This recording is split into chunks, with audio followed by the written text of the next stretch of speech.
Chapter 1. If You're Going to San Francisco. November 30th, 1967. The 707's wheels touch down at San Francisco International Airport, and with few regrets, I leave behind the East, where my mother's family has lived since they arrived on the New England coast aboard a vessel that followed in the wake of the Mayflower. There they landed, and there, for the most part, they stayed, close by the Atlantic shore. In 5 hours, I've covered what it took the emigrants of the 19th century's great westward migration months of peril to travel. Like those earlier travelers, I'm casting off the old and hoping to find in California the magic pathway to the rest of my life. Go west, young man. In my case, it is Albert Grossman, not Horace Greeley, who points the way. The southwest wind is roiling the shallow waters off the airport runway, turning them muddy emerald. It has been a cold fall in the east. By comparison, the California air feels spring-like as I cross the tarmac to the terminal. The hills that surround the bay are greened by the rains that return to the coast with autumn. Autumn in the east forces the flora into retreat and quiescence. To an Easterner, green hills in November signal rebirth ahead of its time, a resurrection that fills me with hope. The breeze carries the scent of growing things. Mixed with the jet fumes, I can smell salt water and something more exotic.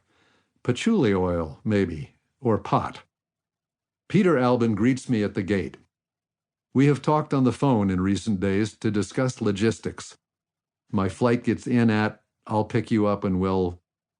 I know Peter by sight because I saw him back in June at the Monterey International Pop Festival, standing his ground at stage right as a member of Big Brother and the Holding Company, the band that knocked the audience back on its collective heel. Peter's feet don't move much when he plays the electric bass. His body sways to the beat, sometimes curling over the instrument to wring from it insistent riffs that propel the songs forward. Sometimes standing bolt upright, his back arched, shaking the bass so the notes fly from the stage with that much more force. In the airport, face to face, Peter is friendly, open, welcoming. He moves with angular looseness and has a lopsided smile. At 23, he's the youngest in the band. In Cambridge, Massachusetts, where I have lived for the past 9 years, Peter's shoulder-length hair would earn him derisive shouts of "Harvard Fairy" from the townies, their ducktails rigid with Brill cream. In SFO, he attracts surreptitious glances from the servicemen emplaining for Vietnam and the businessmen in their suits. It would surprise them to know that Peter is a junior executive, dressed for rock and roll.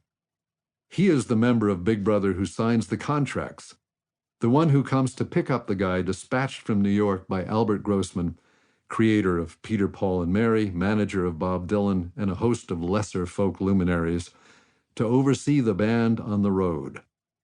As the music of the counterculture has evolved from folk to folk rock, the Mamas and the Papas, Simon and Garfunkel, Buffalo Springfield, to full-bore rock and roll, Albert has kept pace. When Peter's car crests the rise where Highway 101 leaves South San Francisco behind and comes in view of the city proper, I see the white houses dancing up and down the hills and I feel at home. San Francisco is my favorite American city. I have been here often over the years, most recently in June, when I landed at SFO as part of D.A. Pennebaker's film crew on my way to Monterey for the Pop Festival, fired then as now with the sense of moving toward the promise of things to come, ready to do my part to make the promise come true.